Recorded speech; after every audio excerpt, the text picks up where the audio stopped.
Assalamualaikum malam guys.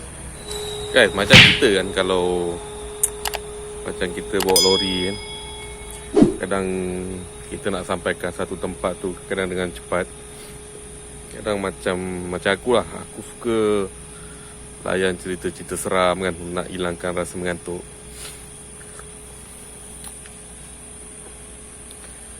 Okay guys, aku sebenarnya nak kongsi satu cerita lah. Aku sebenarnya mengantuk ni kan. Turun kejap, rehatkan badan dulu, luruskan badan kan. Okay, ni start jalan lah.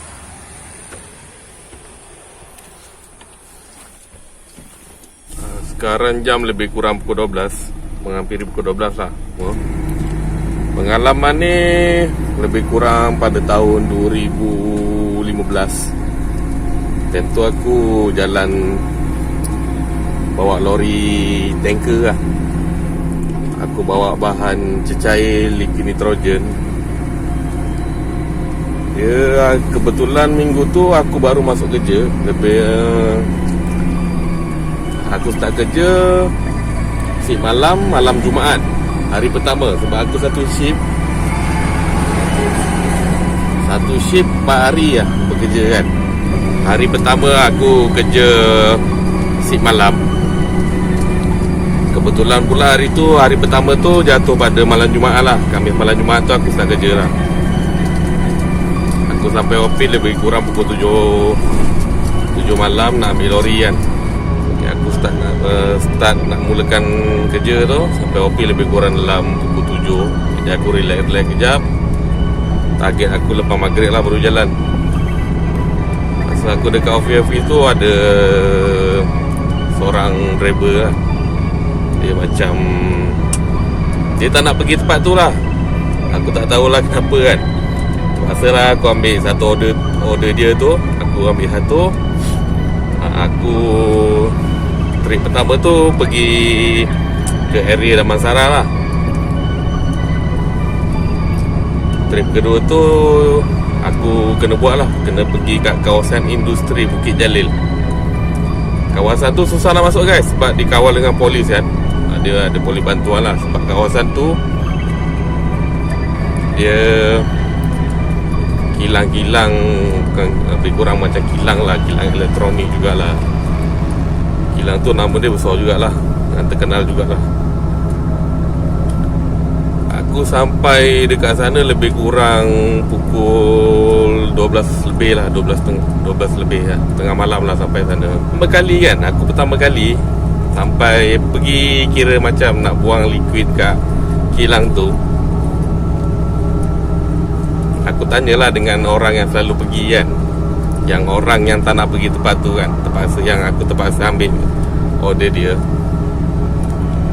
Dia kata, kau bila sampai kilang tu, kau jumpa pagar pertama. Jumpa pagar pertama, kau cuma horn je. Nanti ada security tu, dia akan suruh kau, dia akan keluar lah. Isyarat dia akan buka pagar kat depan tu. Maksud kita kena berjalan sikit, lebih kurang 500 meter lah, kita akan jumpa pagar kedua. Aku tunggu depan pagar tu, security tu pun sampai naik motor. Dia sebelum dia dah buka pagar tu, lepas tu dia jumpa aku, "Bang, abang tunggu kejap ya. Tunggu saya kunci pagar, baru abang gerak masuk dalam." Okay, kita masuk lah. Lepas kita dah masuk lori kawasan kilang tu, ditutup pagar, baru kita jalan. Bila aku masuk dalam kawasan kilang, kawasan hujung kilang lah, untuk kita buang liquid nitrogen tu, aku pun tinjau. Tempat tu kosong, tak ada orang langsung yang ada orang bekerja, tapi dia dalam bilik-bilik dia lah. Macam kawasan tu tak ada orang bekerja langsung lah. Tak ada nampak lah terlibat manusia langsung. Aku seorang-seorang je. Aku sebelum aku pergi tu, memang aku dengar-dengar kan, kawasan tu memang ada banyak benda yang cerita-cerita yang menyeramkan kan. Dalam hati aku, tak ada apa lah kawasan kilang ni kan. Sebab kawasan kilang tu terang benderang kan, tak terdetik langsung lah perasaan takut kan. Kita buat kerja macam biasa lah.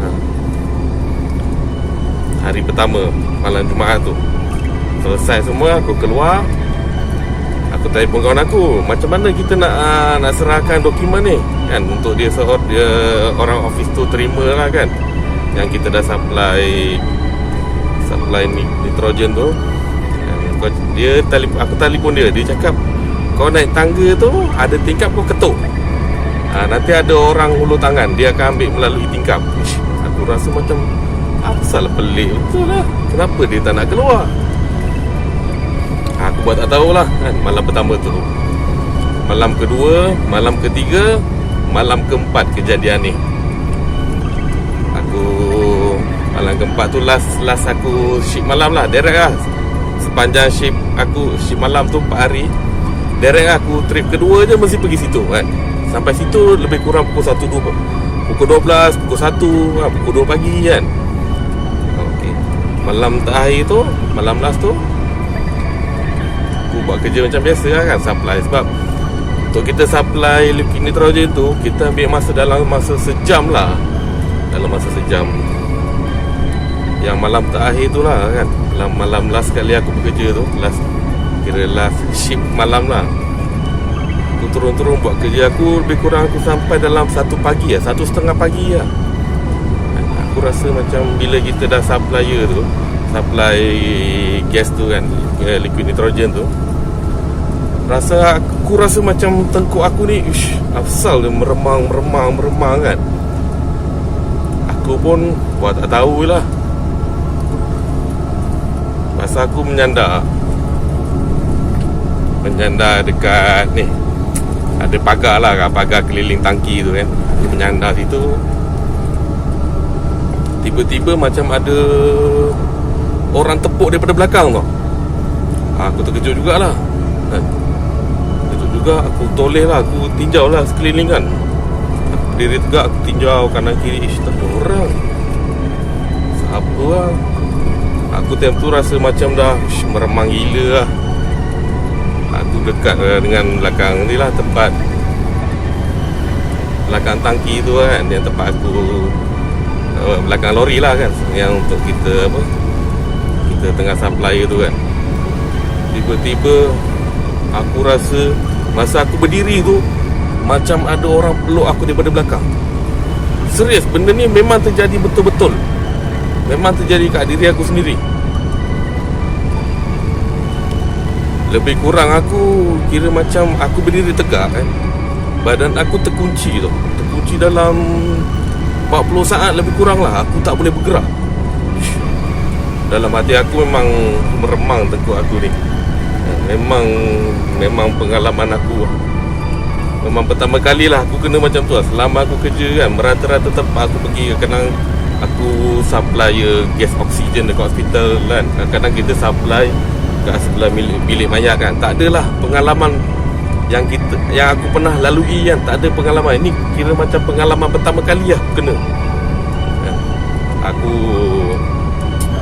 lepas kena grip tu, macam badan aku kena grip pun tak boleh bergerak. Tak boleh bergerak dalam 40 saat lah. Aku macam biasalah kan, bila kita dah seram ni memang kita secara automatik akan baca 3 cool lah kan.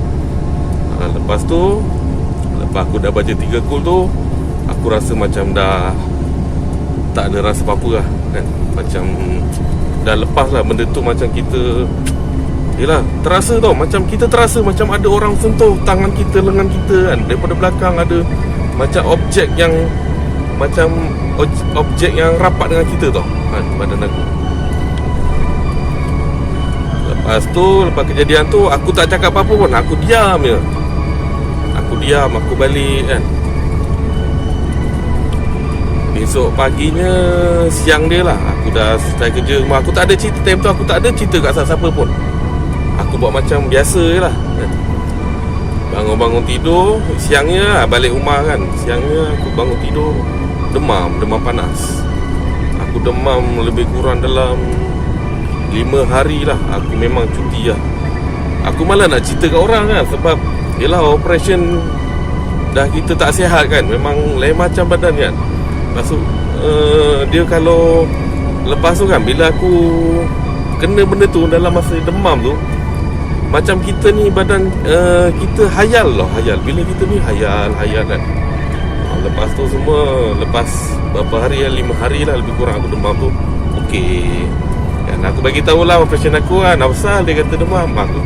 Afsal demam dia kata kan. Aku cakap adalah benda yang tak baik ni, aku cakap kan.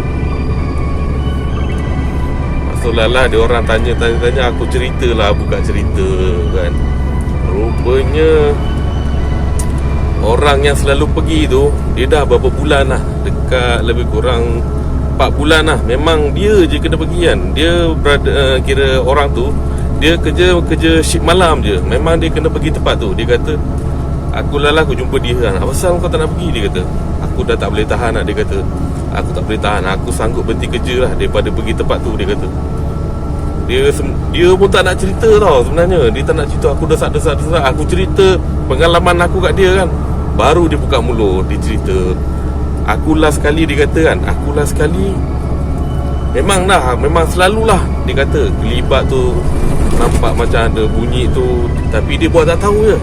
Last sekali dia kata benda tu berdiri sebelah dia. Dia kata memang dia nekat, memang aku dah tak nak pergi dah kan.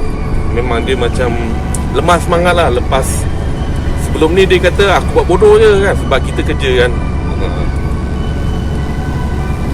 Dia pun macam lemah semangat kan. Dia tengok-tengok aku yang kena pergi. Dia brother tu diam je, dia tak nak cerita kan. Lepas tu kecoh lah satu office kan, dia kata. Sampai ada meeting kan. Ada meeting, kira macam aku punya incas lah cerita kan. Aku cerita lah kan benda-benda macam ni kan. Dia orang tak percaya. Habis meeting tu ada seorang macam trainer lah jumpa aku. Dia kata, yelah, kebanyakan orang ni tak percaya benda-benda yang macam tu kan. Benda-benda mistik macam tu kan. Memang yelah, betul lah kan, benda tu wujud. Tapi yang tak lalui tu memanglah boleh cerita kan. Yang kita pernah alami ni faham je lah. Itulah pengalaman aku guys. Selepas tu berapa minggu kemudian lah, aku kena pergi juga. Urgent dia kata, tak ada siapa nak pergi kan. Memang aku kebetulan aku tempoh lori aku ada sebiji je dekat depo kan. Dia kata kau kena pergi juga sebab dia punya level nitrogen tu dah kurang dah. Nak tak nak kena hantar. Aku cakap boleh, kau temankan aku, kita pergi berdua dengan aku punya supervisor lah. Aku cakap boleh lah, aku pun habis kerja pukul 12. Dia kata ikut, jom. Sebelum ni dia kata, alah benda macam ni kau nak takut lah sekali. Kali ni aku bawa dia pula kan. Buat kerja macam biasa kan. Tengah lepak-lepak je lah. Tengah kita supply liquid nitrogen tu kan. Dia macam kabin tepi tu dia ada pintu kan. Tiba-tiba kabin tu dia macam pintu tau. Aku buka lah. Tiba-tiba depan mata aku, depan mata supervisor aku, benda tu terempas sendiri depan mata dia. Dia pun terkejut. Dia kata, tempat ni menyeramkan. Dia kata, tu lah pasal aku cakap dengan tu lah, korang tak tahu. Sebab korang cuma dengar cerita. Aku ni yang driver ni yang mengalami kan. Tahulah tempat dia macam mana, depan mata dia sendiri. Lepas tu banyaklah, aku kadang-kadang ada jugalah pergi waktu siang kan. Adalah kadang-kadang security tu datang. Dia cerita, dia kata yang paling seronoknya tu lah, dia cakap hari tu kan ada orang kena sampuk dia kata kan. Security tu cerita. Masa aku cakap, saya lah bang yang kena kan. Dia tergelak dia kan. Security tu pun cerita kan. Dia kata tempat ni memang keras. Dulu tempat ni tak tahulah, aku pun banyak versi aku dengar kan. Pasal tempat tu, security tu kalau nak meronda pun kena berdua. Sebab banyak security yang pengsan tau. Tengok-tengok hilang, jumpa bila cari rupanya pengsan.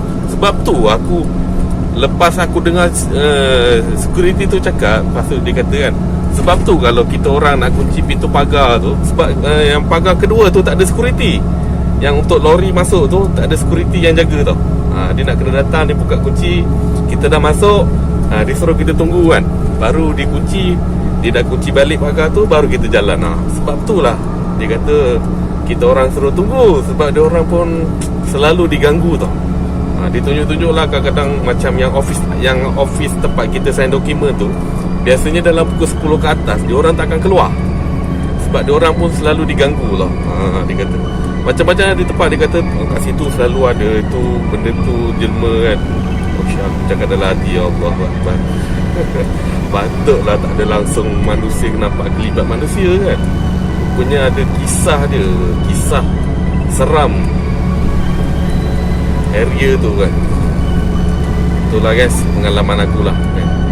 Pengalaman aku memandu lori kan, pengalaman seram. Kadang-kadang kita, bila kita, yelah, kita hanya sekadar mendengar kan, menghilangkan boring-boring. Macam aku ni tengah memandu kan, tengah-tengah macam ni, kadang kita mengantuk, layang-layang cerita-cerita seram, kadang hilang mengantuk. Ini bukan cerita nak menakut-nakutkan dan mitos, ni hanya saja kita sembang-sembang kosong, cerita-cerita pengalaman kan. Okay guys, terima kasih kerana mendengar cerita pengalaman aku ni. Pada korang yang ada kisah-kisah seram kan, boleh lah tentang jalan raya kan, boleh kongsikan lah kat aku kan. Aku boleh tinjau-tinjau sikit kan, sebab aku bawa lori ni daripada hujung utara sampai ke hujung selatan. Okay guys, itu saja borak-borak kita. Terima kasih kerana menonton. Jangan lupa like, komen, subscribe. Assalamualaikum.